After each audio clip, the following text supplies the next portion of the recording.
Welcome to physics art. स्वागत है आप सभी का। और आज हम करेंगे मूविंग चार्ज इन मैग्नेटिज्म का लेक्चर नंबर 7। ये क्रैश कोर्स हमारा सीरीज चल रहा है, जहां पर आज जो टॉपिक रहने वाला है ये रहने वाला है आपका increasing the range of galvanometer, यानी गैल्वेनोमीटर के रेंज को किस प्रकार से बढ़ाया जा सकता है। लास्ट क्लास हमने पढ़ा था कि गैल्वेनोमीटर और आमीटर में क्या फर्क होता है, ठीक है। तो इस मास्टर कोर्स में हम लोग जो देख रहे हैं ये कंसेप्ट थ्रू क्वेश्चंस को समझ रहे हैं, जहां पर आपको मिलते हैं इंपॉर्टेंट की पॉइंट्स, प्रीवियस से प्रॉब्लम प्रैक्टिस और इंपॉर्टेंट यहाँ पर आपको डेरिवेशंस भी देखने को मिलते हैं। तो आइए हम स्टार्ट करते हैं आज का लेक्चर। तो ये हमारा है increasing the range of galvanometer और मेकिंग आमीटर, ठीक है। अगर आप क्या करेंगे कि गैल्वेनोमीटर के रेंज को बढ़ा देंगे तो ये आमीटर बन जाएगा, ठीक है। अब कैसे बढ़ाते हैं रेंज को? ये रेंज बढ़ाने का क्या मतलब है कि मान लेते हैं कि आपके पास एक है गैल्वेनोमीटर, ठीक है। अब गैल्वेनोमीटर होता क्या है, ये किस प्रिंसिपल पे काम करता है, इसको पढ़ने के लिए आप लोग लेक्चर नंबर 5 जरूर पढ़िएगा, ठीक है। ये समझ में आएगी, यहाँ पर ये कनेक्टेड चीजें हैं। तो गैल्वेनोमीटर में क्या होता है कि यहाँ पर एक होता है पॉइंटर लगा हुआ, ठीक है।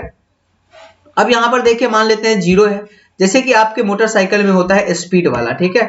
ये इस प्रकार से जो एनालॉग होगा ये होगा एनालॉग होगा, ठीक है। इस प्रकार से पॉइंटर आगे बढ़ता है। अब यहाँ पर पॉइंटर में मान लेते हैं कि 5 एम्पियर तक दे रखा है। इसका मतलब है कि इस गैल्वेनोमीटर से आप सिर्फ 5 एम्पियर तक के करंट को ही मेजर कर सकते हैं। बाकी से अगर आप ज्यादा करंट पास करेंगे तो ये पॉइंटर आगे नहीं बढ़ेगा और हो सकता है टूट जाए। लेकिन अगर हम चाहते हैं कि इसी 5 एम्पियर के गैल्वेनोमीटर से आप 50 एम्पियर का करंट मेजर कर सकते हैं, यानी कि यहां से जो 1 2 3 4 5 होगा इसका एक उसके 10 के बराबर हो जाएगा। ऐसा अगर हम बना देते हैं तो इसका यूज हम लोग कर पाएंगे, ठीक है। तो ऐसा कैसे किया जाता है ये हम लोग यहाँ पर समझेंगे, यानी कि जो गैल्वेनोमीटर का रेंज है उसको आप कैसे बढ़ाएंगे, ठीक है। तो यहाँ पर क्या देखिए, to increase the range of galvanometer we connect very low value of resistance, जिसको हम लोग शंट के नाम से भी जानते हैं, SHUNT, in parallel with galvanometer. अगर हम चाहते हैं कि गैल्वेनोमीटर के रेंज को बढ़ा दे तो क्या करना पड़ेगा, एक लो वैल्यू ऑफ रेसिस्टेंस जो है वो पैरेलल में कनेक्ट करना पड़ेगा, जैसे कि यहाँ पे है, ठीक है। ये पैरेलल में कनेक्ट किया गया है। और देखिए जो ओल्ड इसका रेंज है ये आपका है I0, मतलब पहले क्या होता था कि इसको हम I0 करंट को ही मेजर कर सकते थे, और अब क्या किए हैं इसके पैरेलल में शंट S लगा दिए हैं। तो अब हम लोग इससे n गुना ज्यादा यानी कि n I0 करंट को मेजर कर पा रहे हैं। तो यहाँ पर है कि S का वैल्यू कितना होना चाहिए, ठीक है। ये S का वैल्यू कितना होना चाहिए। एक्चुअल में देखिए होगा क्या, यहाँ से करंट n I0 जाएगा तो इसका तो मैक्सिमम पॉइंटर है वो I0 है, तो इधर से क्या होगा I0 पास कर जाएगा पुराना वाले की तरह, और जो रेस्ट बचेगा वो इससे पास कर जाएगा, यानी कि n I0 माइनस I0 इससे पास कर जाएगा। अब ये दोनों पैरेलल में है, जो जब पैरेलल में है तो इसके क्रॉस कहे या फिर इस शंट के क्रॉस कहे, दोनों के क्रॉस पोटेंशियल डिफरेंस बराबर होगा, तो आप पोटेंशियल डिफरेंस यहां से आप बराबर कर दीजिए। जो पोटेंशियल डिफरेंस गैल्वेनोमीटर के क्रॉस होता है वही शंट के क्रॉस होगा। अब गैल्वेनोमीटर के क्रॉस पोटेंशियल डिफरेंस कितना होगा इस बात को समझिए।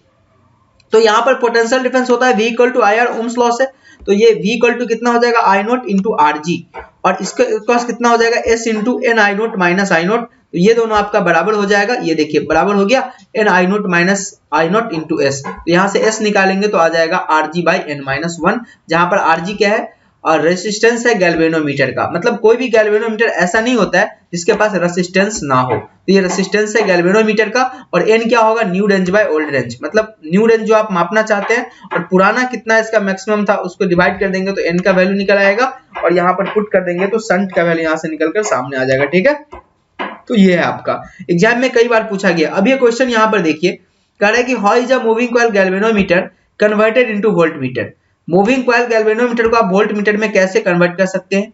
कह रहे हैं कि explain giving the necessary circuit diagram and the circuit in the required mathematical relation use, ठीक है। ये जो हम लोग यहाँ पर पढ़े हैं ये इसको जो है गैल्वेनोमीटर को ये आपका अमीटर बनाने के लिए यहाँ पर किया गया था, ठीक है। लेकिन ये जो क्वेश्चन है आपका इसमें कह रहा है कि गैल्वेनोमीटर को आप वोल्टमीटर में कैसे कन्वर्ट करेंगे मूविंग कॉइल को, आप इसको एक्सप्लेन कीजिए नेसेसरी डायग्राम से, और कुछ मैथमेटिकल रिलेशन का भी यूज कीजिए, 2011 में पूछा हुआ है, ठीक है। तो ये आपका यहाँ पर इसका सॉल्यूशन हो गया, ये आपका आंसर हो गया, ठीक है, कि किस प्रकार से आप गैल्वेनोमीटर को अब वोल्टमीटर में कन्वर्ट करेंगे। तो conversion of galvanometer to voltmeter, मतलब गैल्वेनोमीटर को वोल्टमीटर में कैसे कन्वर्ट करना है, या फिर इसी को बोल सकते हैं increasing the range of voltmeter, यानी कि वोल्टमीटर आपके रेंज को आप कैसे बढ़ाएंगे। देखिए सबसे बड़ी बात क्या है कि जो गैल्वेनोमीटर होता है ना वही एक तरह का वोल्टमीटर होता है। गैल्वेनोमीटर का काम होता है कि करंट को मेजर करना, और वोल्ट मीटर का काम होता है वोल्टेज को मेजर करना।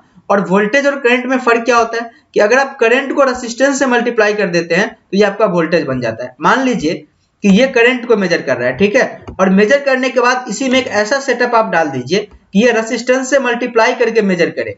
जैसे कैलकुलेटर लगा दीजिए, फंक्शन लगा दीजिए, ये जो रीड करेगा ना वो रेजिस्टेंस से मल्टीप्लाई करके रीड करेगा, तब ये वोल्ट यहाँ पर जब वोल्टेज को मेजर करने लगेगा। तो इन दोनों को मेजर करने का जो तरीका है वो दोनों सेम ही होता है, बस एक जो रीडिंग देता है वो करंट का देता है और एक जो रीडिंग देता है वो आर से मल्टीप्लाई करके ऑलरेडी रीडिंग देता है, तो ये वोल्ट मीटर बन जाता है। ठीक है, ये अब कह रहा है कि ये वोल्ट मीटर के रेंज को आप कैसे बढ़ाएंगे। तो देखिए यहाँ पर था कि गैल्वेनोमीटर के रेंज को बढ़ाने के लिए हम लोग क्या करते थे कि लो वैल्यू ऑफ करंट रेजिस्टेंस, ठीक है, ये लो वैल्यू ऑफ रेजिस्टेंस जिसको शंट भी बोलते हैं, वो पैरेलल में जोड़ देते थे।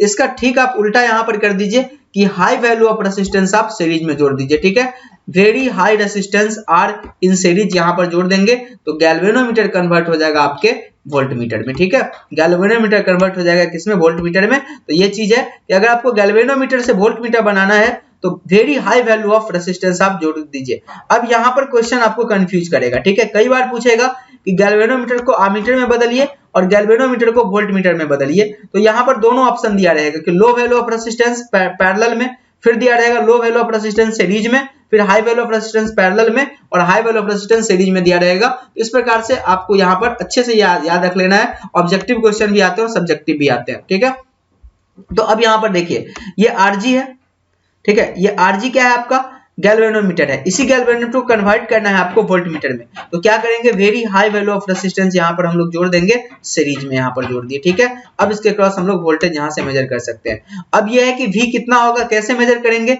ये सॉरी R कैसे मेजर करेंगे, ये R कितना रखा जाए कि इसके क्रॉस वोल्टेज को भी मापा जा सके, और करंट कितना है, IG है गैल्वेनोमीटर में पहले वाला। ये R का जो वैल्यू होता है ये होता है V upon IG minus RG के बराबर। ठीक है, V अपॉन IG, V मतलब इसके क्रॉस पोटेंशियल डिफरेंस जो मेजर करना है जितना, और IG करंट इसके अंदर कितना है, इसको रेशियो निकाल के हम RG यानी कि इसके गैल्वेनोमीटर के जो रेजिस्टेंस है इसको घटा देंगे तो नया रेजिस्टेंस निकलकर सामने आ जाएगा जो जरूरत पड़ेगा। ठीक है, तो ये था आपका दो बेसिक यहाँ पर पॉइंट था और काफी इंपॉर्टेंट था क्लास 12 के लिए कि conversion of galvanometer into ammeter and conversion of galvanometer into voltmeter. ये दो काम आप आसानी से यहाँ पर कर सकते हैं इस लेक्चर को देखने के बाद। तो आज के लिए इतना ही, मिलते हैं हम कल अगले लेक्चर में। इससे पहले हम आपको बता दें कि हमारे यहाँ अलग अलग टाइप के कोर्सेज यहाँ पर चल रहे हैं, जैसे थर्मोडायनामिक्स, इलेक्ट्रोस्टैटिक्स मिल जाएगा, मैथमेटिकल टूल्स मिल जाएगा, फिर क्लास 10th का फिजिक्स मिल जाएगा, क्रैश कोर्स 12th का मिल जाएगा। और हाँ, एक और इन्फॉर्मेशन कि जो वेक्टर का नया कोर्स है वो इस पर अपलोड होना शुरू हो जाएगा, और साथ ही साथ क्लास 12th के लिए हम वेव ऑप्टिक्स अलग से पूरी डिटेल से पढ़ाएंगे, तो आप इसके लिए भी चैनल को ज्वाइन कर सकते हैं।